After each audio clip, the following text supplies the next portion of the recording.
Picture this scene for a second. It's May 14th, 2026. We're inside the Great Hall of the People in Beijing. The entire world is watching, just waiting for that handshake, the state banquet, the usual diplomatic smiles between Donald Trump and Xi Jinping. But instead, the Chinese president steps up to the microphone and drops just two chilling words. And in response, Donald Trump, a man we all know for always talking, always interrupting, always having a rebuttal, falls completely, absolutely silent. That silence is the hook for our explainer today. Why? Because understanding exactly why he falls silent is the literal key to understanding what's about to happen to your personal savings, your mortgage, and your retirement fund. Let's get into it. Okay, let's dive into this. To really grasp that hypothetical 2026 meeting, we have to look back at an incredible quote from 1972. Richard Nixon pulled off what everyone considered the absolute diplomatic coup of the century by opening China to the world. It was supposed to be this huge win, bringing peace, trade, and global prosperity. But right near the end of his life, Nixon whispered this terrifying realization. Maybe we created a Frankenstein. Now, fast forward 34 years later, and that Frankenstein is staring right across the negotiating table. And those two words Xi Jinping hypothetically drops in 2026, they are the Thucydides Trap. Section 1. La Trappola di Thucydides, a 2,400-year-old warning.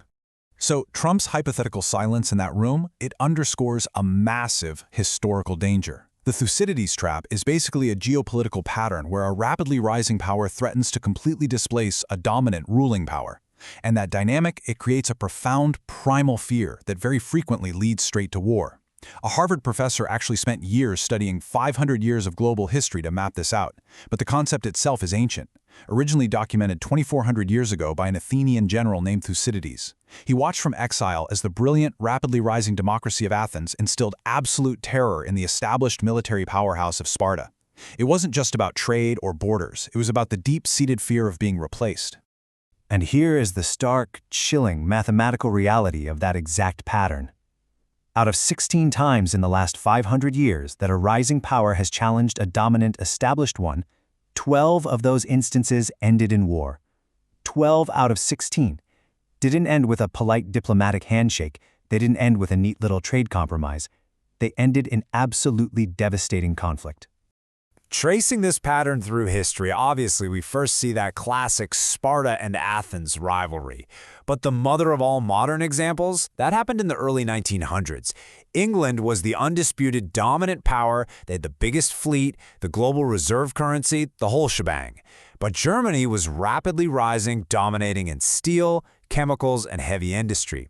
The German Kaiser demanded his place in the sun, and honestly, that absolutely terrified the British. The result? A tiny peripheral spark in Sarajevo unleashed a war that mobilized 70 million soldiers and left 17 million dead. Today, the USA is the modern England, and China is the modern Germany. We are living inside that exact dynamic right now. Section 2. Il punto di rottura, Taiwan, the epicenter of global tech. We're moving from that grand, centuries-old macro view right down to the modern flashpoint, Taiwan. It's a fully functioning democracy sitting just 80 miles off the Chinese coast. And check out this massive number, 90%. That is the percentage of the entire world's advanced semiconductors produced by one single company, the Taiwan Semiconductor Manufacturing Company, or TSMC. Without those specific chips, absolutely nothing works. The refrigerator in your kitchen, the smartphone in your pocket, your bank's payment system, and literally every single Nvidia chip powering the global AI revolution right now, they all depend entirely on this one single location. Now, what's really interesting about this slide is exactly how this macro geopolitics hits your personal bank account. If China implements even just a naval blockade around Taiwan, this is the mathematical devastation that instantly unlocks. We're talking chip prices rocketing up 500% in a single week. U.S. tech stocks plummeting by 40%. Global inflation would immediately spike right back up to 10%. And that supposedly safe all-world ETF you've been diligently putting your savings into, it loses between 30 and 50% of its value. This isn't science fiction. This is the exact dossier of risk currently sitting on the table. Section 3. Du mundi incompatibili, a clash of civilizations. To understand how we navigate this crazy risk, we have to understand the players. Observers frequently note that Xi Jinping is a leader with iron in his soul, someone who has ruthlessly consolidated power. And this sets up a fundamental clash of civilizations. On one side, the USA thinks in short financial quarters, rapid election cycles, and prioritizes individual freedom above pretty much everything else. Donald Trump negotiates in this space brilliantly, sort of like a real estate agent, making highly transactional, short-term deals. On the other side, China thinks in decades. They think in long-lasting dynasties, and they highly value collective, hierarchical harmony. They are playing a very patient, centuries-long game to restore themselves as the Middle Kingdom, the absolute center of the world. They literally do not speak the same cultural language. Section 4. Il dominio tecnologico cinese. The silent takeover. China's long-term strategy isn't just theory. It's already executing globally. Through the Belt and Road Initiative, they've poured over $1 trillion into 70 countries. They're taking control of critical infrastructure from Greece to Italy, often locking developing nations into inescapable debt traps where China simply steps in and takes operational control of the assets. And hey, if you think the West is still safely ahead in the tech race, let this number punch you in the gut: 66. According to the Australian Strategic Policy Institute, out of 74 highly critical modern technologies, China currently leads the United States in 66 of them. Not in 10 years, guys, right now. And this isn't just luck. This is the direct result of heavy state programming. Through their Made in China 2025 initiative, they targeted highly specific sectors with massive, coordinated subsidies. And the victories are clearly on the board. BYD has officially surpassed Tesla in EV sales. CAT-TL produces a third of the entire world's lithium batteries. DJI controls 80% of the civilian drone market. Huawei is completely thriving despite really heavy Western sanctions.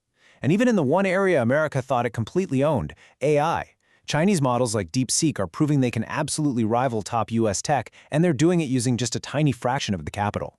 And this brilliantly illustrates the fragile standoff that's actually keeping the peace right now. Think about it. During the Cold War, we had MAD, right? Mutual Assured Destruction with nuclear weapons. Today, we have MEAD, Mutual Assured Economic Destruction. China holds over $700 billion in U.S. treasuries. Meanwhile, the American economy literally cannot function without Chinese supply chains, from the tiniest iPhone parts to critical antibiotics. They're locked in this incredibly fragile economic stalemate, where if one shoots, both economies completely and utterly collapse. Section 5.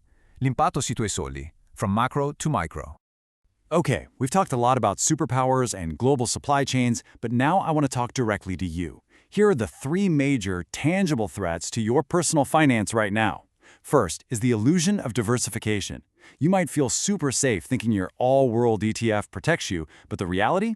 60% of that capital is heavily concentrated in US companies like Apple and Nvidia that are utterly, completely dependent on China and Taiwan. Second, the threat to your mortgage via Euribor spikes. And third, extreme volatility in government bonds, like the Italian BTP spread. Let's break those down. Let's look at inflation. If geopolitical tensions start blocking critical oil routes like the Strait of Hormuz, energy prices will instantly skyrocket. And when that imported inflation hits Europe, the European Central Bank will be forced right into a corner. They'll have to hike interest rates. So if you're sitting there with a variable rate mortgage tied to the 3-month Euribor, you are going to be the very first person to feel that crushing geopolitical blow, directly in your monthly budget. And then there's national debt, specifically Italian BTPs. Impartially speaking, as the world actively splits into 2 distinct, heavily competing economic blocs, Italian public debt gets caught right in the crossfire. It's no longer just a boring financial instrument. The BTP spread turns into a highly volatile political risk. It's going to swing wildly based entirely on the day-to-day tension between Washington and Beijing. So, we arrive at the ultimate question for this explainer. Is your portfolio ready for 2035? Look, the goal here is absolutely not to cause a panic. Please do not run out and hide physical gold under your mattress, okay? But you must build real financial awareness. You have to stop and ask yourself if you're investing for the world of the year 2000 or the world of 2035. The Thucydides Trap is already springing. It might not be a hot war, but it's shaping up to be a total global economic transformation. The world order is fundamentally changing right beneath our feet. So I'll leave you with this provocative thought. When you look at exactly where your hard-earned savings are parked right now, are you truly prepared for what happens when the music stops?